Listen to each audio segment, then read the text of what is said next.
하나님 말씀 신명기 33장 1절에서 7절까지의 말씀입니다.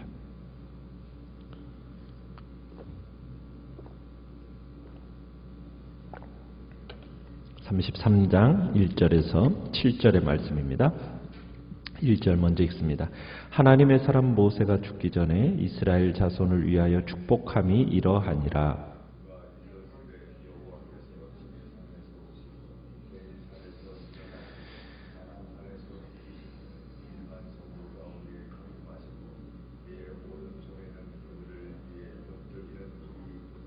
여호와께서 백성을 사랑하시나니 모든 성도가 그의 수중에 있으며 주의 발 아래에 앉아서 주의 말씀을 받는도다.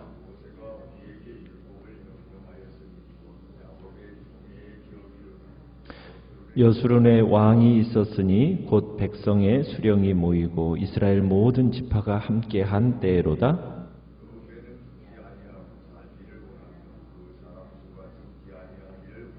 같이 읽습니다. 유다에 대한 축복은 이러하니라. 일러스되 여호와여 유다의 음성을 들으시고 그의 백성에게로 인도하시오며 그의 손으로 자기를 위하여 싸우게 하시고 주께서 도우사 그가 그 대적을 치게 하시기를 원하나이다. 아멘. 오늘 말씀의 제목은 오복에 비할 수 없는 최상의 복이라는 제목으로 말씀을 나눕니다. 모세가 32장에서 장엄한 노래를 부른 다음에 또 곧장 33장에서 또 하나의 노래를 부릅니다. 두 시를 앞뒤로 기록하고 있는데 32장의 노래에서는 이스라엘의 어떻게 보면 너무나도 강력한 경고가 연속적으로 선포되어져 있어서 마치 이스라엘이 과연 축복받은 민족일까라는 의심스러움이 나타났다면 33장은 처음부터 끝까지 그들에게 복을 빌어주는 말씀입니다. 그래서 참으로 이스라엘 백성에 대한 축복받은 민족이라는 그 의구심을 한 방에 날려버리는 말씀이라고 볼 수가 있습니다. 그래서 이스라엘은 참으로 복받은 민족이라는 거죠. 이삭이 그랬고 야곱이 그랬던 것처럼 모세도 이제 죽기 전에 이스라엘 자손들에게 지금 복을 빌어주고 있습니다. 각 지파의 이름을 언급하면서 복된 미래가 그들에게 임할 것을 지금 선언하고 있죠. 먼저는 이스라엘이 시내산에서 하나님과 언약을 맺을 때 임하셨던 그 하나님이 지금 모압 평지에서 언약을 갱신하는 이스라엘에게 다시 오셨음을 강조하는 듯한 이제 내용이 나오고 있습니다. 2절에 이제 하나님의 현현을 묘사하는데 이제 그 노래가 시작이 하나님이 어디에서 오신다라고 얘기하고 있냐면 시내산, 세일산, 바란산에서 이렇게 오신다 이렇게 표현을 하고 있습니다. 이 산들은 다 어디에 있는 산들이냐면 모두 약속의 땅, 그 가나안의 남쪽에 있는 광야에 있는 산들입니다. 어떻게 보면 그 광야에서 이스라엘이 40년 동안 방황했던 곳이고 그곳은 바로 또한 하나님이 지난 시절 이스라엘을 보호하셨던 곳이죠.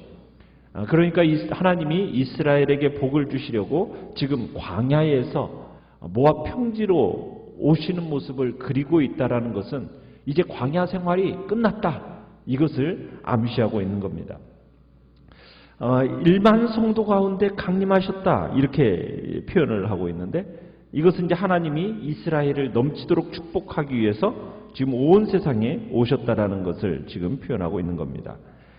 자, 그러면서 3절에 보면은 하나님께서 백성을 사랑하신다.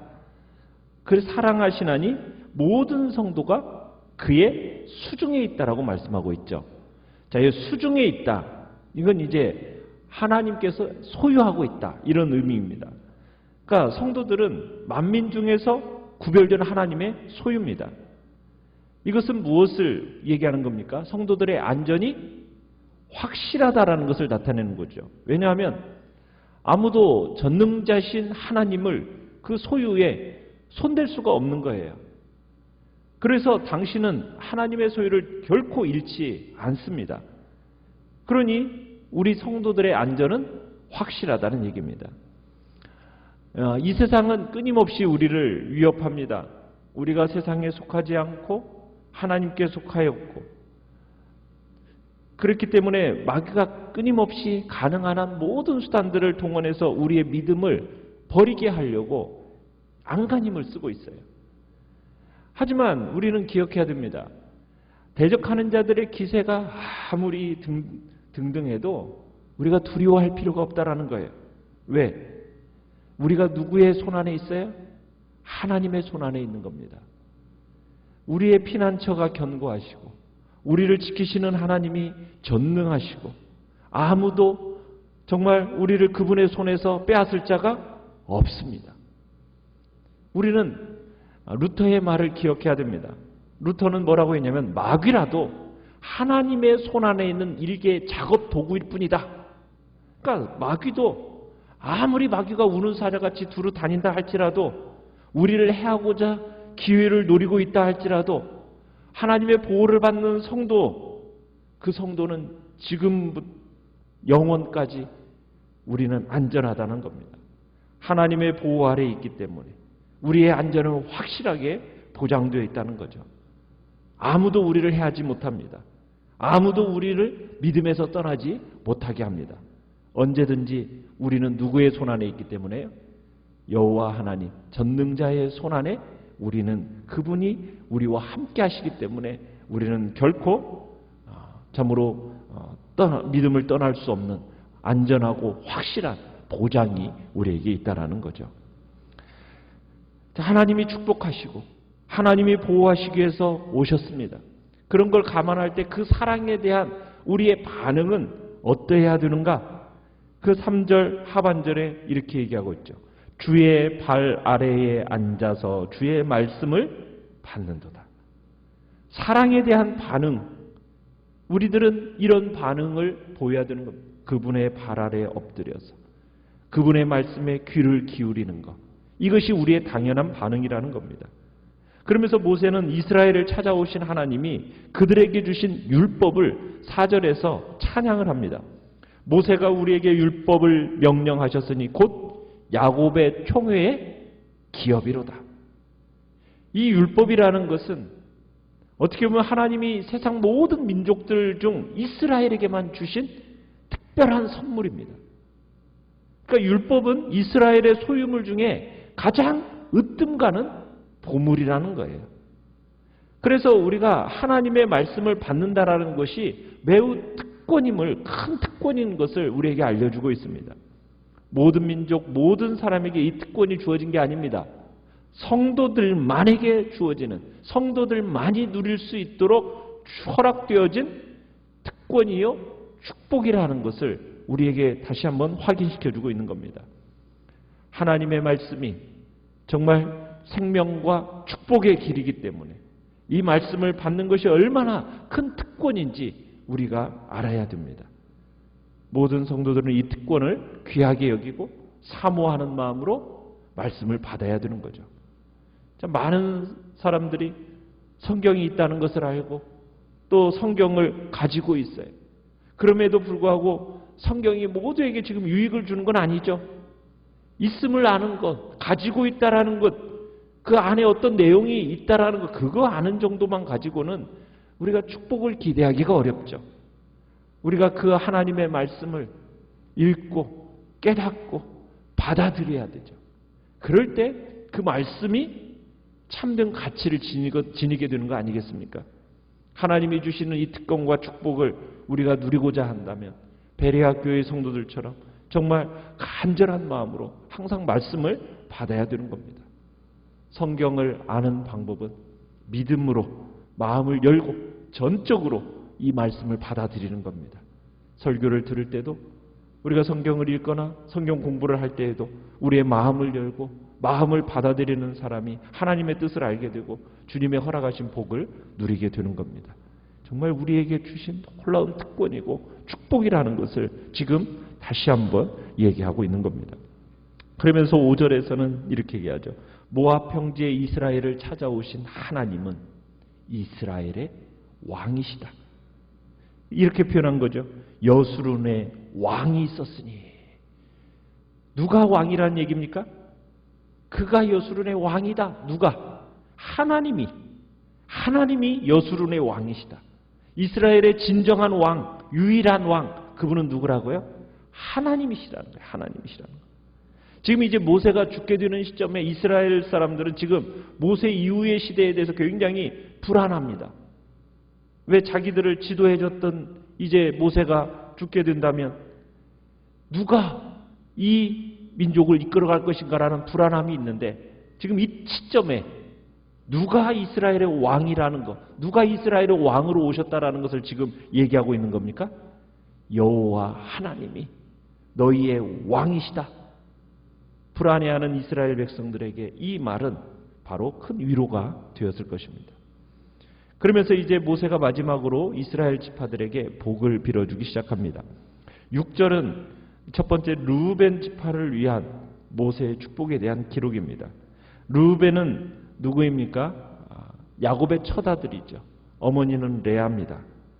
자, 그런데 참 안타까운 일은 아버지의 첫 비라와 동침함으로, 잠자리를 같이 함으로 말미암아 장자권을 박탈당한 사람이 바로 이 르우벤입니다. 그러면서 모세는 지금 르우벤 지파에 대해서 이렇게 얘기하고 있어요. 죽지 아니하고 살기를 원한다. 그 사람의 수가 적지 아니하기를 원한다. 어떻게 보면은 숫자상으로 많이 번성하지 않았던 것 같아요. 그래서 어쨌든 이 르우벤 지파의 명이 지속적으로 유지될 것을 간절히 바라면서 지금 모세가 복을 빌어줍니다. 미래의 르우벤 지파의 이 모습을 감안할 때 이 모세는 지금 미래의 이 르우벤 지파가 규모가 그렇게 크지 않다라는 것을 예언하고 있는 거죠. 7절에서는 유다 지파에 대한 모세의 축복의 내용입니다. 유다는 가나안 땅의 남쪽 대부분을 차지하게 되는데요. 우리가 나중에 보지만 다윗, 솔로몬, 그 시대 온 나라를 지배했던 지파가 바로 이 유다 지파지요. 자, 이 유다 지파를 향해서 이렇게 얘기를 합니다. 여호와여 유다의 음성을 들으시고, 여호와여 유다의 음성을 들으시기를 간절히 구하고 있어요. 그러면서 또 마지막 문장에서는 그렇게 얘기합니다. 그의 손으로 자기를 위하여 싸우게 하시고 주께서 도우사 그가 그 대적을 치게 하시기를 원하나이다. 지금 전쟁 중에 유다의 기도를 들으셔서 어떻게 승리하도록 해달라고 하는 내용입니다. 그러니까 지금 유다 지파는 전쟁에 있어서 이제 선봉대로 서야 되는 지금 지파예요. 어떻게 보면 가장 큰 위험에 노출되어 있는 지파가 바로 이 유다 지파입니다. 그런데 이 유다 지파를 하나님 어떻게 해달라고? 보호해달라고. 전쟁 중에서 평안히 돌아올 수 있게 해달라고. 그런 축복의 내용이 담겨 있는 겁니다. 그래서 전쟁에 나가는 이 유다의 기도를 들어달라고. 선봉대인 그들이 하나님의 보호를 받아서 안전하게 돌아올 수 있게 해달라고. 하나님이 유다가 싸울 때 도움이 되어 달라고. 지금 이 기도를 하고 있는 거죠. 이 축복은 정말 가나안 전쟁이 끝난 후에도 유다가 하나님의 도움을 받아서 전쟁에서 승승장구할 것을 예고하고 있고요. 훗날 유다는 정말 모세가 빌어준 정말 하나님이 함께 하심을 바탕으로 가장 유력한 지파가 되고 온 이스라엘을 다스리는 그런 지파가 되어지는 거죠. 오늘 우리도 싸움에 직면하고 있어요. 피할 수 없는 싸움과 우리는 직면하고 있습니다. 그건 영적인 싸움입니다. 이 싸움에서는 반드시 이겨야 돼요. 이 믿음의 싸움에서 2등은 존재하지 않습니다. 이 믿음의 싸움, 승패만 있을 뿐인데 이 인생에 정말 성패를 결정적으로 결정하는 중요한 것이기 때문에 이 싸움은 우리 정신 차리고 그 싸움에서 어쨌든 이겨야 됩니다. 그런데 이 싸움에서 이기기 위해서는 누구의 도움이 절실하다는 겁니까? 하나님의 도움이 절실하다는 거예요. 하나님의 도움을 의지해야 됩니다. 하나님은 성도를 위해서 싸우시는 분이에요. 우리의 생애 한가운데 찾아오셔서 정말 우리의 싸움을 직접 싸우시는 분이 하나님이시기 때문에 나의 지혜, 나의 경험 이런 거 의존하지 않고 하나님께 도움을 청하기만 한다면 반드시 완벽한 승리를 거두게 될 거라는 거예요. 비록 우리와 싸우는 이 영적 싸움에서 우리의 대적인 마귀는 강력합니다. 강력한 힘을 소유하고 있어요. 우리보다도 월등히 강합니다. 그렇기 때문에 내가 나 자신을 의지하고 나 자신을 의지하여 싸울 때는 패할 수밖에 없어요. 사람에게 이 마귀와 맞설 모략도 없고요. 지혜도 없습니다. 능력도 없어요. 누구든지 마귀와 직접 싸우면은 패할 수밖에 없습니다. 그렇기 때문에 우리가 누구를 의지해야 됩니까? 하나님의 도움을 의지해야 되고 그분께 간절히 기도함으로 나아가고 전신갑주를 우리가 취해서 그분의 도움을 구하며 나아가 싸우면 반드시 이길 수가 있습니다. 우리는 믿음의 싸움을 싸우되 하나님의 도움을 의지하면서 힘써 싸워서 믿음의 복된 역사를 이루어가시기를 간절히 축원합니다. 하나님이 우리를 끊임없이 찾아오셔서 하나님이 우리를 율법을 주신 이유도 하나님이 우리를 사랑하시기 때문입니다.